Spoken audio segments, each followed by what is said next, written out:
louer. Est-ce que tu veux le louer? Oh, je veux le danser. Il est ma lumière, ma raison de vivre.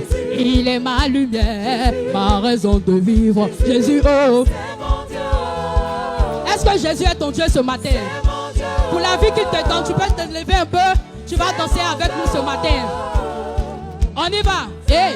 El culo, el culo, el culo, l'onction de Dieu coule en moi. Et comme ça. El culo, on y va. El culo, l'onction de Dieu coule en moi. El culo, el culo, el culo, la grâce de Dieu coule en moi. El culo. Dans ma lampe, que mon feu ne s'éteigne pas. Qui le brûle, jusqu'au retour de l'agneau. Mets de l'huile, mets de l'huile, mets de l'huile dans ma lampe. Qui le brûle, oh. Jusqu'au retour de l'agneau. Mets de l'huile dans ma lampe. Que mon feu, que mon feu, que mon feu, qu'il le brûle, jusqu'au retour de l'agneau. Ah, eh, ah, eh, ah, eh, ah, eh, ah. Ah, eh, ah, eh, ah, eh. Oh,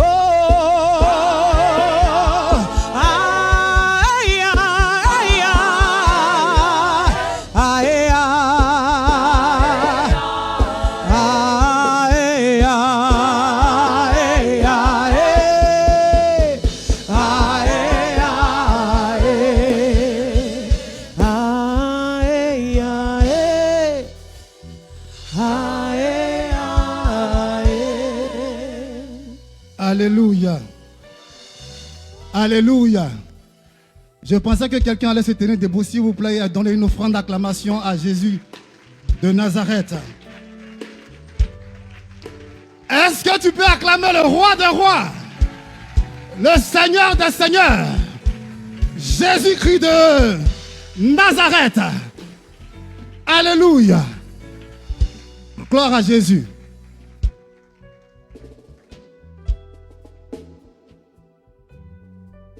Ce matin, je voudrais saluer quelqu'un dans le nom de Jésus.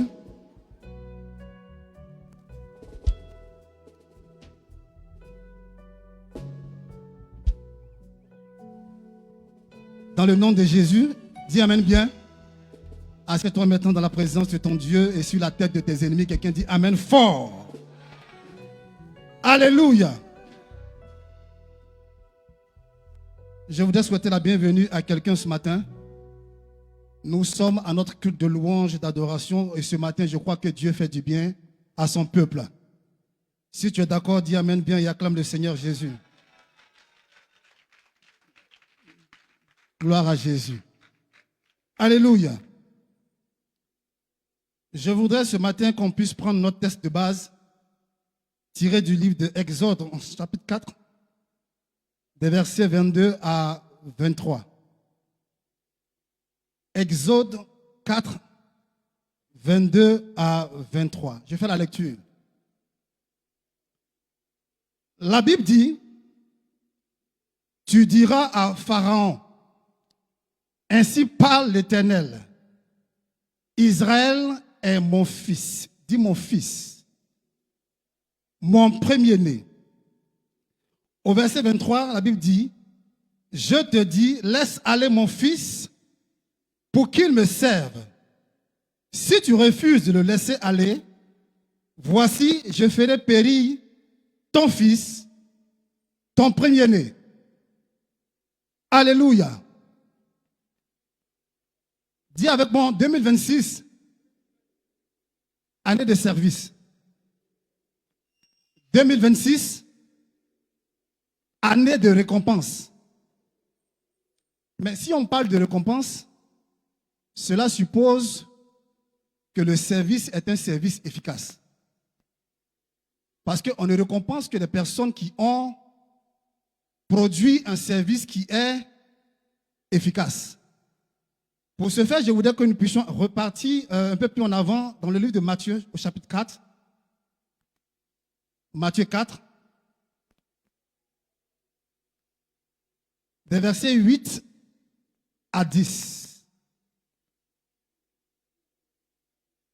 Moïse a dit, laisse aller mon fils pour qu'il me serve.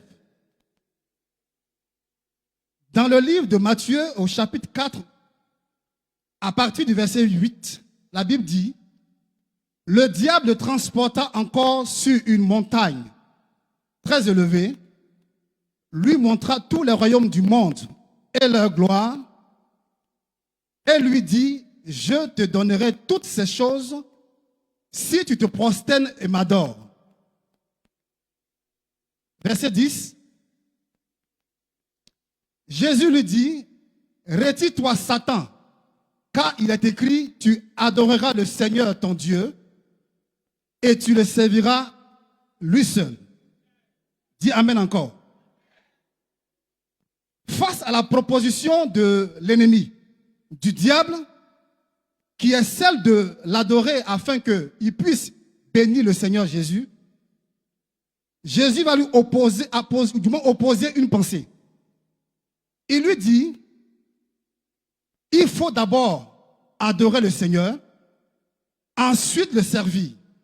Cela suppose qu'adorer fait partie intégrante de servir. Et nous avons vu avec le bishop que servir, c'est avant tout l'adoration. Et ensuite, parler des hauts faits de l'Éternel. Mais ce matin, je voudrais insister sur le mot adoration. C'est quoi l'adoration? Déjà, c'est l'action d'adorer. Et deuxième définition, c'est honorer une divinité en lui rendant le culte qui lui est dû. Ce matin, nous avons rendu culte à Dieu et je crois que Dieu a aimé notre adoration. Lui-même, il s'est manifesté. Donc, c'est honorer une divinité en lui rendant un culte qui lui est dû. Mais la troisième définition, et celle sur laquelle je voudrais m'appuyer, c'est l'attitude de respect, d'attachement extrême et d'amour envers Dieu.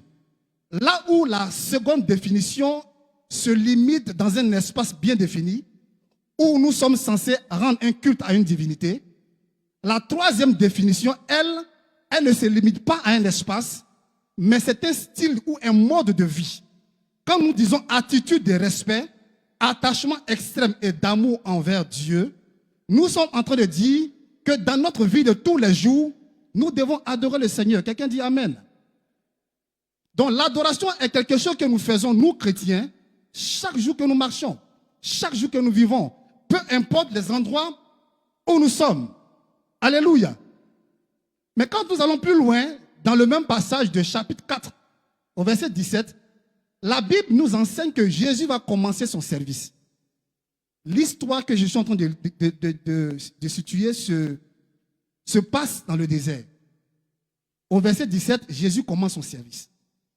Mais la question que je me pose, pourquoi est-il allé dans le désert? Nous avons la réponse au verset 1. La Bible dit au verset 1.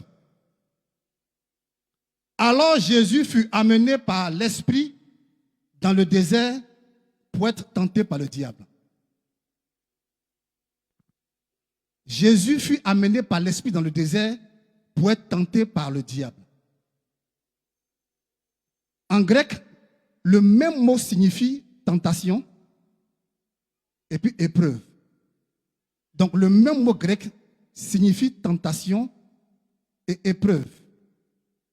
Du côté de Dieu, nous parlons d'épreuve.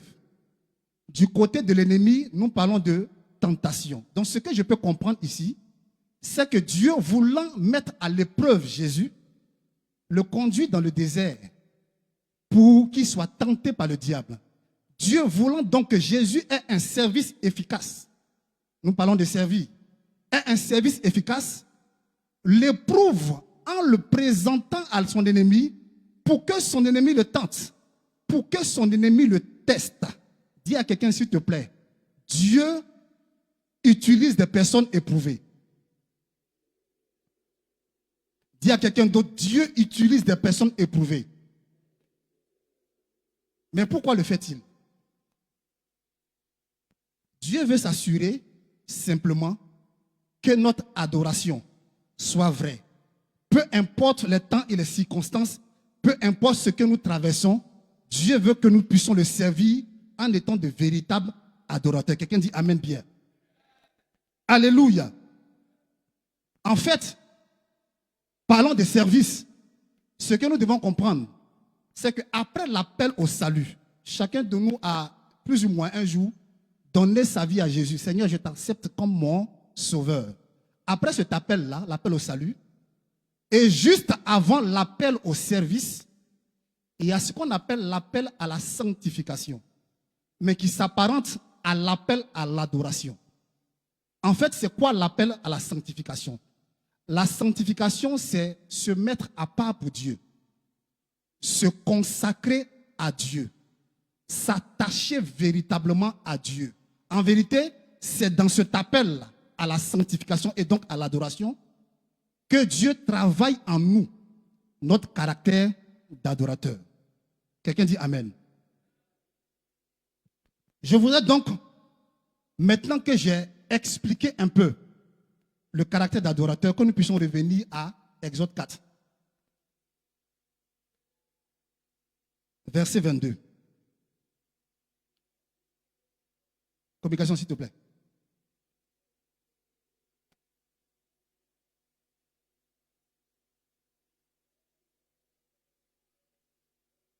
Au verset 22,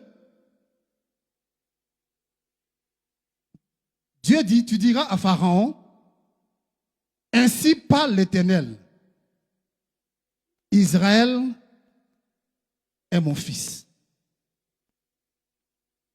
mon premier-né. Au verset 23, je te dis, laisse aller mon fils pour qu'il me serve.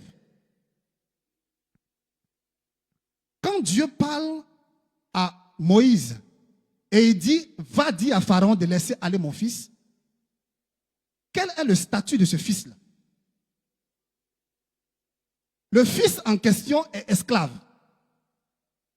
Et Dieu dit, laisse aller mon fils pour qu'il me serve. Je voudrais dire une chose. Dieu nous appelle toujours par notre véritable identité. Quand Dieu appelle Gédéon, il dit vaillant héros. Et Gédéon dit, ma famille est la plus pauvre en Manassé. Et moi, je suis le plus petit de ma famille. Mais Dieu dit, arrête tes justificatifs. Tu es un vaillant héros. Plus loin, il dit à Jérémie, tu es le prophète des nations que j'ai dit. Jérémie essaie de trouver des justificatifs. Il dit, je ne suis un enfant car je ne sais point parler. Dieu dit, ne dis pas je suis un enfant, car tu iras vers qui je t'enverrai, et tu leur diras tout ce que je t'ordonnerai. Plus loin, Jésus dit à Simon, tu es Simon, fils de Jonas, mais tu seras appelé Céphas, qui veut dire simplement Pierre. Donc Dieu appelle cette personne ou ce peuple qui est esclave, son fils. Maintenant, allons plus loin, nous allons faire un zoom sur le fils. Qu'est-ce que le fils veut dire en hébreu? Nous allons voir. En termes hébraïques, le mot fils se lit ban. Ban, ben, on écrit B-E-N, donc Ben. Je voudrais qu'on aille un peu plus loin dans l'explication du mot fils. Genèse 15, 2, je lis. 1 et 2. Après ces événements, la parole de l'Éternel fut adressée à Abraham dans une vision et il dit, Abraham, ne crains point, je suis ton bouclier et ta récompense sera très grande. Abraham répondit, Seigneur éternel, que me donneras-tu? Je m'en vais sans enfant et l'héritier de ma maison, c'est Eliezer de Damas. Bon, on connaît toute cette histoire. Abraham est appelé par Dieu et Dieu lui promet qu'il sera une source de bénédiction. Il sera d'abord béni et ensuite source de bénédiction. Il lui a promis qu'il sera père d'une multitude. Mais sauf que Abraham voit son âge avancer et il avance dans le temps et il se plaint à Dieu. Il dit, mais je m'en vais sans enfant et la personne qui est censée être mon héritier, c'est Eliezer. Eliezer, c'est son serviteur. Mais dans le verset que je lis, le mot héritier ici veut simplement dire intendant, régisseur, gérant et administrateur des biens dont on hérite. Donc il est en train de dire, celui qui va administrer mes biens après moi, c'est Eliezer qui est mon serviteur. Celui qui va gérer tous mes biens. J'ai travaillé toute ma vie et celui qui va gérer tous mes biens, c'est Eliezer. Celui qui va administrer mon héritage, c'est Eliezer. Mais j'ai dit que nous sommes en train d'expliquer un mot. Quand on repart encore dans le sens du mot héritier, c'est le même mot ban qui voudrait dire fils.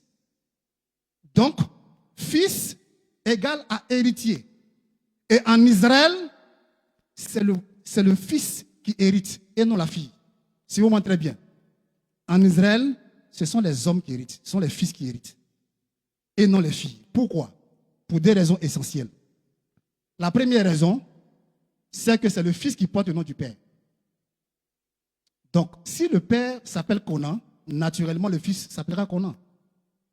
Le petit-fils Conan, l'arrière-petit-fils Conan. C'est la première raison. Mais la seconde raison, c'est le caractère qui se rattache au statut d'héritier. Souvenez-vous, en Genèse 49, Jacob est en train de bénir ses fils. Il est en train de prophétiser sur ses enfants. Il s'en va. Et il parle à Ruben, qui est son premier-né, son fils. Et il dit, Ruben, tu es ma prééminence, les prémices de ma vigueur. Cependant, tu n'hériteras point, parce que tu es monté sur ma couche. Donc ici, le caractère de Ruben l'a disqualifié. Donc les deux choses qui qualifient un fils, du moins un héritier, c'est que, un, il porte le nom du père. Ensuite, il y a un caractère qui est rattaché à ce nom-là. Alléluia. Dis à quelqu'un, s'il te plaît, pendant que nous sommes en train de partir, c'est le fils qui hérite. Dis à ton voisin, c'est le fils qui hérite. Dis à quelqu'un d'autre, c'est le caractère du fils qui hérite. Donc quand Dieu dit, laisse aller mon fils pour qu'il me serve, il est en train de dire à Pharaon, laisse aller mon héritier, l'intendant de mes biens, l'administrateur de mon héritage. Israël est en esclavage, mais Dieu le voit comme un héritier. Dieu le voit comme l'administrateur de tous ses biens. Souvenez-vous que Israël s'en va à Canaan. Israël s'en va posséder son territoire. Donc Dieu voit Israël dans sa véritable identité d'héritier, d'administrateur et d'intendant. Alléluia. Quand il dit donc, si tu refuses de le laisser aller, je ferai périr ton fils, ton premier-né, donc ton héritier. Dieu est en train de dire, c'est fils contre fils. Premier-né contre premier-né, c'est héritier contre héritier. Je veux ici préciser une chose et m'appuyer sur ça. Je parle de caractère. Tout à l'heure, je vais mieux expliquer. Je parle de caractère de fils. C'est le caractère de fils donc qui hérite. On va aller plus loin. Je vais commencer maintenant à rentrer dans la profondeur. Je vais vous poser les bases. Exode 1.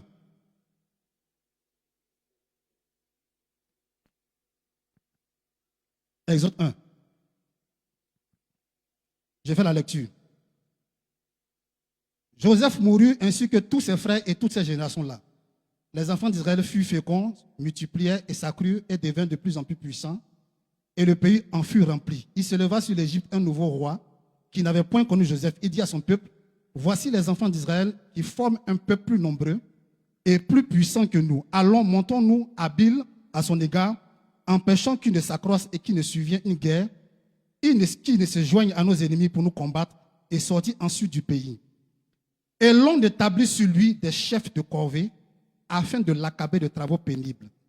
C'est ainsi qu'il bâtit la ville de Ramsès.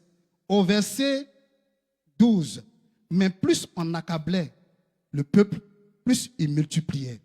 et s'accroissaient et l'ont pris en aversion les enfants d'Israël. Tous ces passages que je viens de lire font référence spirituellement à tout ce qui est réclamation que l'ennemi met sur la vie des chrétiens. Quand on parle de lien de famille, quand on parle de lien de sang, quand on parle de prison satanique, tout ça, voici comment l'ennemi agit dans la vie des chrétiens. Mais regardez verset 15. La Bible dit, le roi d'Égypte parla aussi aux sages-femmes des Hébreux, nommées l'une Shifra et l'autre Poa.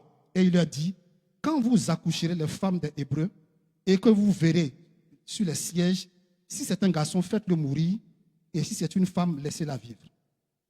Au verset 22, il dit, Pharaon donna ce ordre à tout son peuple, vous jeterez dans le fleuve tout garçon qui naîtra, et vous laisserez vivre toutes les filles. Alléluia. Donc, si on passe l'épisode de la servitude, il dit deux choses. Une première chose aux sages-femmes. Si c'est un garçon, faites-le mourir. Si c'est une femme, laissez-la vivre. Après, il dit à son peuple, si c'est un garçon, faites-le mourir. Si c'est une femme, laissez-la vivre. Mais la question que je me pose, si le peuple multipliait et s'accroissait, j'aurais compris que Pharaon dise, si le peuple là, si c'est un enfant qui naît, tuons-le.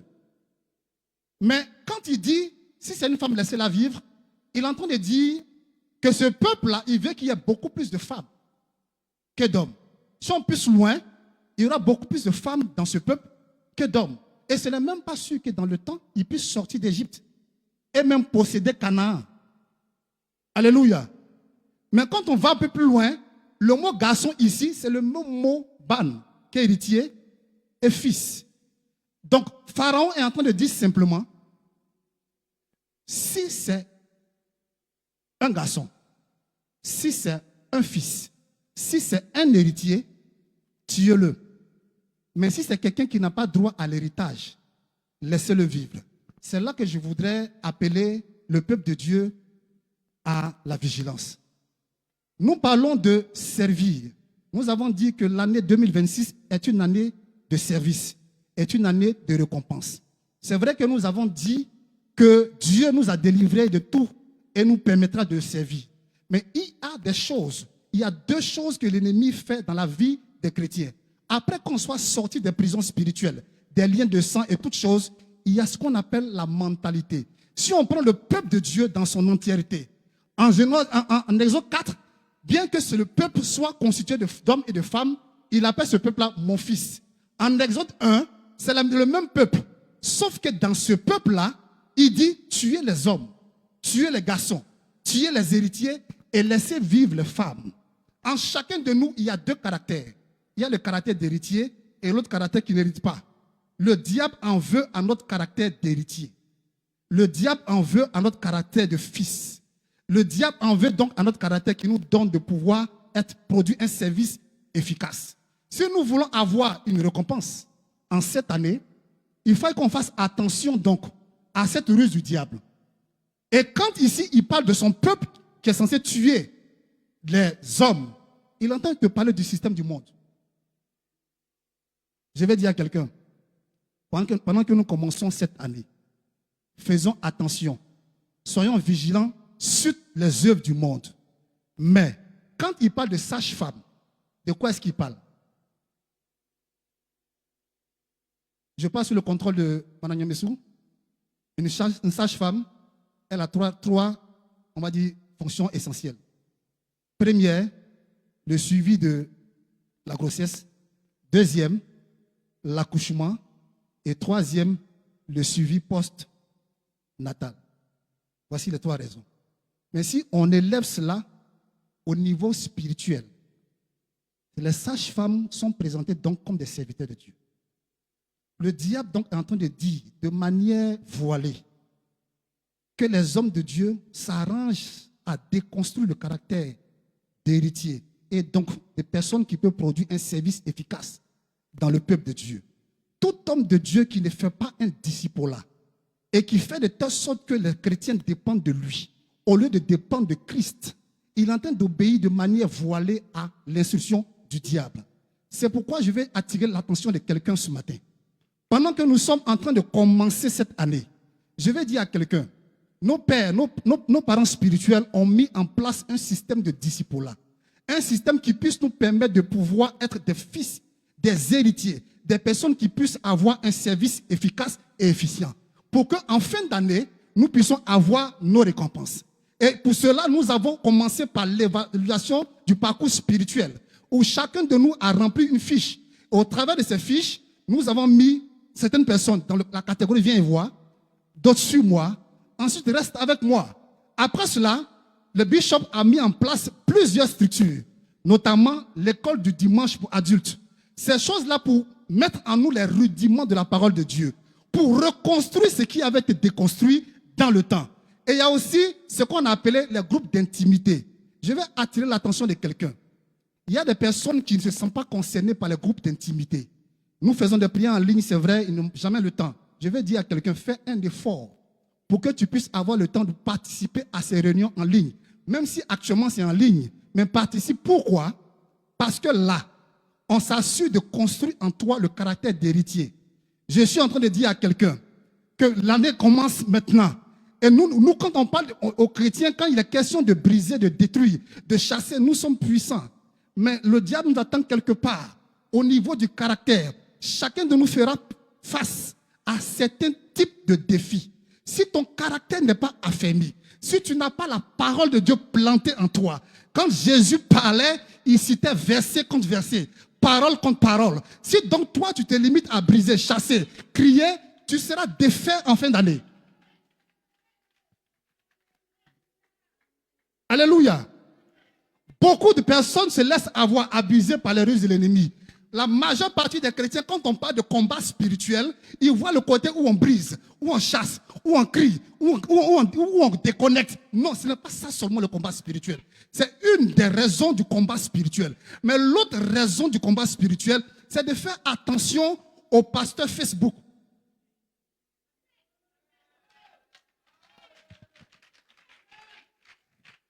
Il y a plusieurs hommes de Dieu qui vont sur les réseaux sociaux. Je ne suis plus pasteur, je suis maintenant mystique, christocentrique. Et nous buvons toutes ces choses-là. Il y a des personnes qui enseignent des hérésies. Et nous allons sur Facebook, nous nous gavons de ces choses. Ces personnes sont en train de suivre les prescriptions du diable.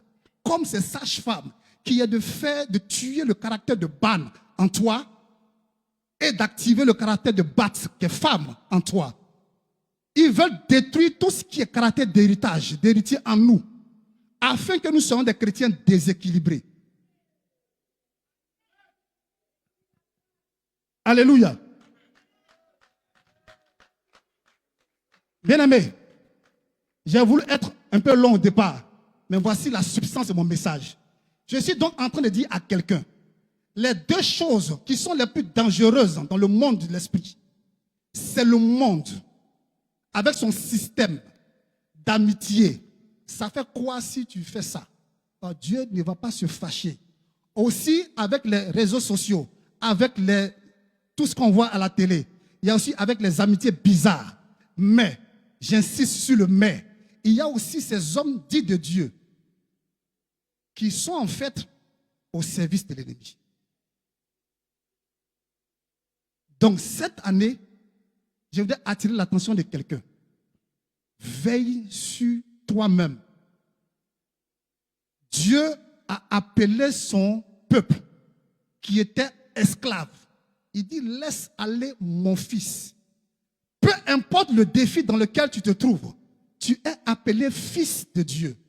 Et quand je parle de ban et de bat, chacun de nous est considéré comme un bat, un ban du moins, est un fils, un héritier, un intendant, un administrateur des biens de l'Éternel.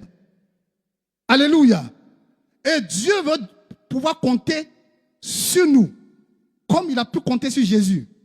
En Matthieu 4, je disais que Jésus allait dans le désert juste pour être testé. Parce que Dieu voulait s'assurer que le ministère qu'il allait accomplir soit un ministère d'adorateur. Je reviens un peu en arrière en disant que le servir, c'est adorer et parler des hauts faits de Dieu. C'est quoi adorer? C'est honorer une divinité en lui rendant honneur, culte, mais c'est aussi un attachement profond, un amour sincère envers Dieu, un profond respect pour cette divinité. Donc chacun de nous, en cette année 2026, pendant que nous sortons, pendant que nous allons ça et là, dans nos activités, en famille, chacun de nous est censé être un véritable adorateur. En tout cas, si tu veux produire un service efficace et si tu veux avoir une récompense en fin d'année, il est important que tu puisses donc produire une adoration qui est vraie. Or, pour produire une adoration qui est vraie, il faut que nous soyons des adorateurs vrais. Alléluia. Donc, je vais encourager le peuple de Dieu. Pour celui qui ne se sent pas encore concerné par les programmes mis dans l'Église pour faire de nous des disciples matures et accomplis, en fin d'année, nous ferons la comptabilité. Mais il ne pourra s'en prendre qu'à lui-même. Parce que si notre Moïse nous donne le chemin, il est important pour nous que nous puissions suivre le chemin. C'est lui que Dieu a mandaté, il a mis des choses en place. Alléluia. Et pendant que nous sommes en train d'aller dans pratiquement 2 semaines, nous allons célébrer les prémices.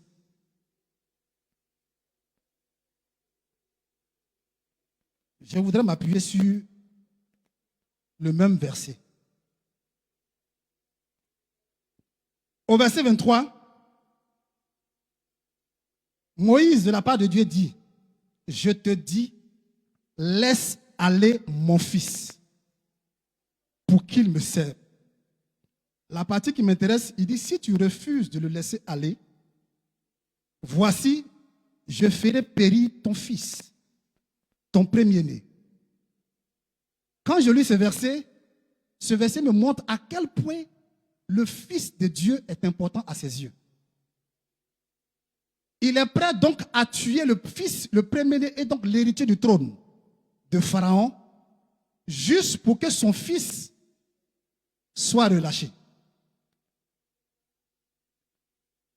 C'est quoi les prémices?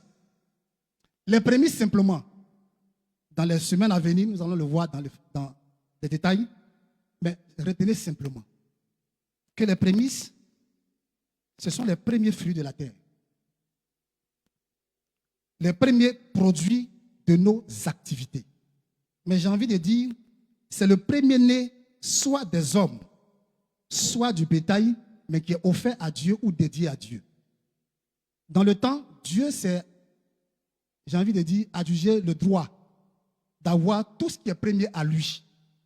Que ce soit les fruits, que ce soit les productions, que ce soit les premiers-nés des bêtes, mais aussi les premiers-nés des hommes. Mais eux, ils ne sont pas mis en sacrifice. Eux, ils sont dédiés à Dieu. Plus loin, Dieu va prendre à la part de ces... Dieu va prendre à la place de ces premiers-nés, de tous ces hommes-là, il va prendre les Lévites. Il va dire, bon, tous les premiers des différentes tribus que je prenais, je vais mettre les Lévites à leur place. Mais, je suis en train d'expliquer que le principe de prémisse, c'est premier accordé à Dieu. Donc, cela présente la primauté de Dieu dans ce que nous faisons. Quand nous lisons Proverbe 3, de versets 9 à 10, la Bible dit, « Honore l'Éternel avec tes biens et avec les prémices de tout ton revenu. Alors tes greniers seront remplis d'abondance et tes cuves regorgeront de mou. » Je reprends. « Honore l'Éternel avec tes biens et avec les prémices de tout ton revenu. Alors tes greniers seront remplis d'abondance et tes cuves regorgeront de mou. » Je suis en train de dire que les prémices déclenchent un principe de multiplication. Alléluia. Si je veux avoir une récompense, tout dépend de moi. Comment j'escompte avoir la récompense? Quel est le type de récompense que j'escompte avoir? Si on parle de finances et que j'ai envie d'avoir des finances qui sont exponentielles, j'ai envie de dire multipliées en fin d'année ou durant l'année, en début d'année, je prépare des prémices, des choses que je vais s'aimer devant Dieu. et Dieu veille sur sa parole pour l'exécuter. En ce moment-là, assurément, Dieu va déclencher le processus de multiplication dans mes finances. Mais regardons une chose avec Dieu lui-même. Jésus est présenté comme le premier-né de toute la création. Qui le sait? Jésus est le premier-né d'entre les morts. Dieu donc applique le même principe. Comme Dieu a voulu avoir une multitude de fils, il sème son premier-né, il le sacrifie. Et en retour, il a une multitude de fils. Si aujourd'hui, toi et moi, nous sommes dans cette assemblée, c'est parce que Dieu a présenté en sacrifice son fils premier-né. Alléluia. Donc ton Dieu ne te demandera pas autre chose que ce que lui-même il a fait. Prémisse pour avoir une multiplication. Donc ce que je sème avec foi, je m'attends naturellement à recevoir cela en retour, multiplié. Alléluia. Dieu donc, au travers des prémices, nous met en face d'un acte d'adoration. Quelqu'un va regarder les fonds, dit c'est beaucoup. Tout dépend des revenus. Hein. C'est beaucoup. Mais c'est là que nous allons démontrer notre attachement à Dieu. Notre amour envers Dieu. Si je peux regarder la somme que j'ai en main et planter ça comme prémisse en ce début d'année, avec foi, je sais que Dieu, assurément, va multiplier cela. Je vais finir par un dernier passage, Exode 23. Toujours sur les prémices.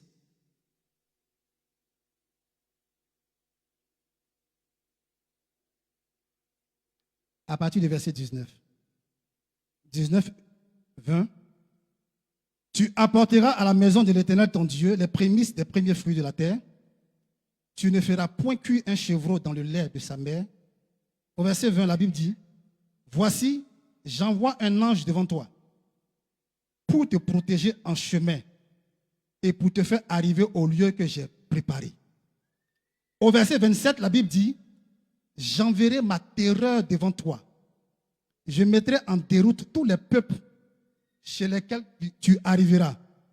Et je ferai tourner le dos devant toi à tous tes ennemis.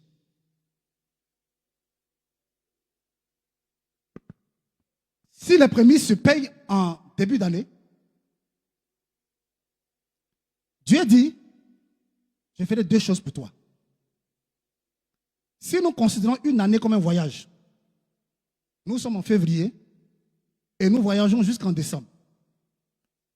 Le peuple d'Israël devait traverser Canaan. Chacun possédait son territoire. Ils avaient donc besoin de protection. Dieu dit, au verset 20, j'envoie un ange devant toi, un, pour te protéger, deux, et pour te faire arriver au lieu que j'ai préparé pour toi. Donc, les premiers peuvent paraître banals. C'est un fait qui peut paraître banal. Mais ça nous attire une grâce. Ça déclenche le ministère des anges pour nous. Bien aimé, il y a des choses qui, j'ai envie de dire, quelquefois, paraissent anodines, simples. Mais je n'ai pas envie tout le long de l'année de prier à n'en point finir. Il y a des actions, des autels qu'on lève et qui amènent dans nos vies des grâces particulières. Si je veux donc voir le ministère des anges à mes côtés, quand je paye les prémices, je suis en train de dire à Dieu, je m'attends à quelque chose devant. Or, il y a un ange qui va s'assurer que dans ton parcours, tu ne sois point stoppé. Et au verset 27, il dit une chose. J'enverrai ma terreur devant toi. Je vais prendre simplement quand quelquefois nous étions un peu plus jeunes et quelquefois ton cœur se coupe. Toi-même, tu ne sais pas ce qui se passe. Et puis un coup, tu as peur. C'est ça qu'on appelle mettre ma terreur devant toi. Tes ennemis, tes adversaires, à l'idée de te croiser, leur cœur se coupe. Non, tu n'as pas compris ce que je suis en train de dire. Je suis en train de dire que tu seras un sujet d'effroi pour tes ennemis. tu seras un sujet de terreur pour tes ennemis. À cause de ce que tu fais dans la foi, Dieu va susciter la peur dans le cœur de tes ennemis.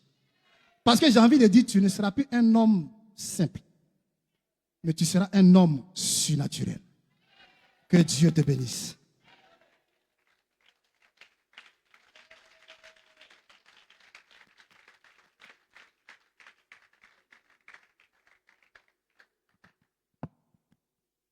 C'est vrai que j'ai fini par les prémices, mais je voudrais insister sur le caractère des fils.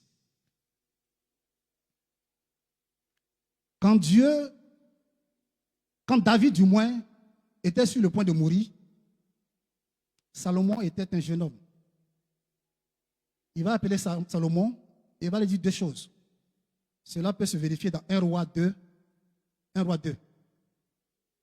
verset 1. Il dit, connais le Dieu de ton père. C'est ce qu'il dit à Salomon. Il faut connaître le Dieu de ton père. Et puis, seconde chose, il dit, sois un homme. Connaître le Dieu de son père, c'est être un adorateur. C'est faire s'attacher à Dieu. Et sois un homme, ça veut dire faire face comme un homme à tous les défis auxquels tu seras confronté. C'est parce que je n'ai pas trop de temps, mais je voudrais simplement prendre 2 minutes pour présenter ce qui s'est passé avec Saül en 1 Samuel 13. Voici Saül, le premier roi d'Israël, qui, une fois sur le trône, fait face à un combat. Il y a les Philistins qui arrivent vers lui pour combattre la nation d'Israël. Et la Bible dit que les Philistins avaient 1000 chars, 6000 cavaliers, et le peuple était innombrable comme le sable de mer. Voici l'état des Philistins. Et son peuple d'Israël, voyant ces personnes arriver, ils ont commencé à le délaisser. Chacun a commencé à se cacher dans les cavernes, dans les rochers, dans les puits, dans les citernes. Et Samuel, qui l'attendait depuis 7 jours, parce que Samuel devait venir faire le sacrifice pour qu'il puisse aller en guerre. Il attend 1 jour, 2 jours, 3 jours, 4 jours, 5 jours, 6 jours. 7e jour, Samuel n'arrive pas. Saül considère donc les Philistins qui arrivent, il regarde le peuple qui est en train de le lâcher. Et il voit Samuel qui n'est pas en train de venir. Et la Bible dit qu'il va dire, mettez le sacrifice, l'holocauste pour que moi-même je fasse le sacrifice. Samuel, Saül, tu es roi, tu n'es pas sacrificateur. Mais dès qu'il a fini de faire le sacrifice net, Samuel arrive. Samuel lui dit, mais qu'as-tu fait? Il dit, prophète, sacrificateur, le peuple des Philistins était trop nombreux. Les Israélites sont en train de me lâcher. Toi aussi, tu ne venais pas. Samuel de lui dit, si tu avais patienté dans la foi, assurément Dieu allait affermir ton trône pour toujours. Il y a beaucoup d'exemples comme ça dans la Bible pour parler du caractère de fils. Nous ferons preuve, ou du moins face, à beaucoup de défis en cette année.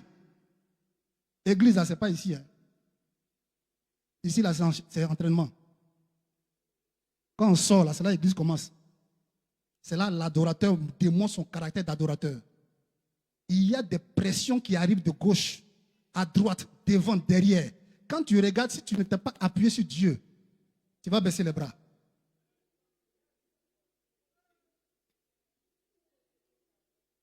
La même chose est arrivée à Aaron.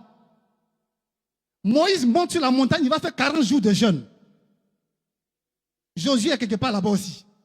Aaron au pied de la montagne. Le peuple est en train de dire à Aaron, mais ton Moïse là, il est où même? Bon, Aaron aussi, il n'est pas spirituel, parce qu'il ne peut pas savoir que le gars, il est vivant. Donc vous imaginez, 10 jours, 20 jours, 30 jours, Moïse, il ne vient pas depuis là. Bon, peut-être qu'il est mort. Aaron, fais-nous un Dieu pour qu'on puisse l'adorer. Sous l'effet de la pression du peuple, Aaron prend et puis fait un veau d'or.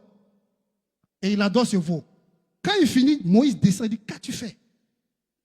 Pression. Je suis en train de dire à quelqu'un, si tu n'as pas le caractère de fils, ce n'est pas je brise, hein. Ce n'est pas je détruis. Vrai combat là, c'est le caractère de fils, le caractère d'héritier, le caractère d'administrateur des biens.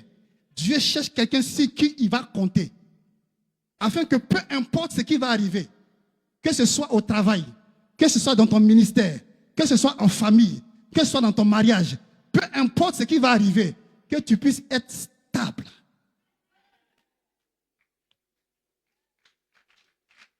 Si tu vas acclamer, il faut acclamer.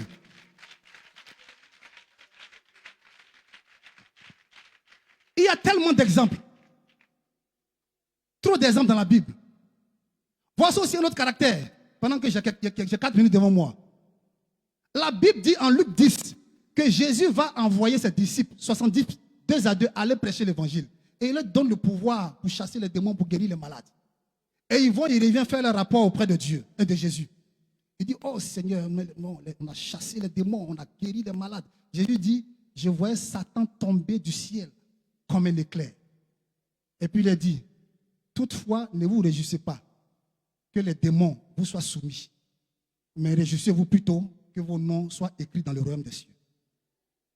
Il entend de dire, ce n'est pas puissance que tu manifestes qui est le plus important. Le plus important, c'est que tu es fils, tu es héritier, tu es adorateur. Donc j'ai envie de dire à quelqu'un, peu importe l'onction que tu vas manifester en cette année, ne regarde pas l'onction, ça blague. C'est le caractère d'adorateur que Dieu cherche. Je finis avec Joseph. Nous connaissons tous l'histoire de Joseph. Joseph, il est vendu par ses frères, haï, vendu en Égypte, il arrive chez Potiphar. La grâce de Dieu le localise. Il est élevé un peu dans la maison de Potiphar. Et voilà que Madame Potiphar fait son apparition. Proposition indécente. Si c'est une batte, quelqu'un qui a désactivé son caractère de fils, il regarde ce qu'il a vécu. Mes frères m'ont jamais aimé. Moi, même si Dieu m'aimait, là, je n'allais pas arriver ici comme esclave. Ah, Madame Potiphar, prends mon cadeau. Mais Joseph a démontré son caractère d'adorateur. Il a regardé à son profond amour envers Dieu, à son attachement excessif pour Dieu, et il dit, je ne poserai pas cette action. Mais il a payé un prix puisqu'il est en prison, mais ce n'est pas ça le plus important. Ce qui m'intéresse, et c'est là que je vais finir, c'est que, à la fin de l'histoire, Joseph est nommé gouverneur d'Égypte. Maintenant, regardez avec moi. Le diable présente Madame Potiphar à Joseph. Mais quand il devient gouverneur, Dieu lui donne une femme. Et la femme là, c'est la fille de Potiphera. Potiphera. Je vais dire à quelqu'un, l'ennemi nous présente toujours la photocopie de ce à quoi nous sommes destinés. Le diable va venir vers toi avec une tentation, une proposition, mais la dimension de ce qu'il t'envoie est une prophétie, ce à quoi tu es destiné. Parce que plus grande est la tentation, plus grande est la bénédiction.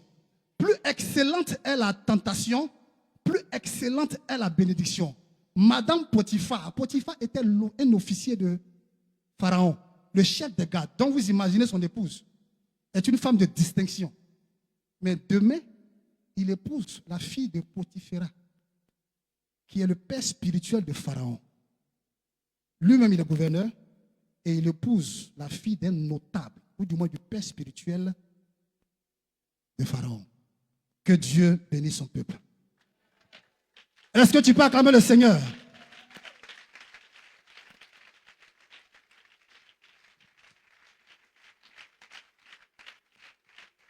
On va se lever, s'il vous plaît. Nous allons faire une seule prière. Je ne lirai pas le passage, mais vous pouvez le voir dans Nombre 26, verset 33 et Nombre 27, verset 1 à 2, 1 à 7. La Bible présente l'histoire de certaines filles. Et ce sont les filles de Selofhad. La Bible dit que ce Selofhad-là, il est mort sans avoir mis sans avoir eu des fils. Il a eu seulement des filles. Or, il est dit en Israël que c'est seulement les fils qui héritent. Là, il y a problème. Les filles donc vont vers Moïse. elles disent à Moïse, bon, la loi a dit ça. Mais nous, notre cas là, on n'a pas de frères. Nous, on fait comment? Est-ce qu'on va perdre notre héritage?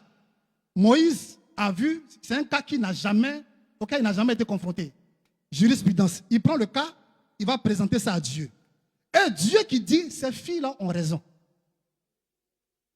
Nous allons prier. Juste pour un caractère. Tu vas prier toi-même pour ta propre vie. Si tu regardes et que tu sais en toi que tu n'as pas le caractère de fils, quelqu'un qui abandonne facilement, tu es ce genre de chrétien, tu abandonnes facilement, tu te décourages facilement, tu cèdes facilement. C'est que tu as en toi le caractère de Bat et non le caractère de Ban, le caractère de fille et non de fils.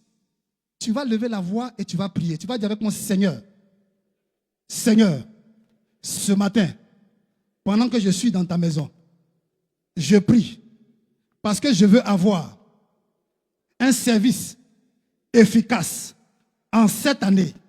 Et donc, je veux être un fils, un héritier, un adorateur. Père, s'il y a en moi un caractère qui n'hérite pas de toi, ce matin, que ce caractère soit brisé. Qu'il soit brisé. Qu'il soit brisé. Qu'il soit ôté. Lève la voix s'il te plaît, prie maintenant au nom de Jésus. Que tout caractère de petitesse, que tout caractère de mentalité de sauterelle, ce matin soit ôté de nos vies au nom de Jésus. Au nom de Jésus. Au nom de Jésus. Au nom de Jésus.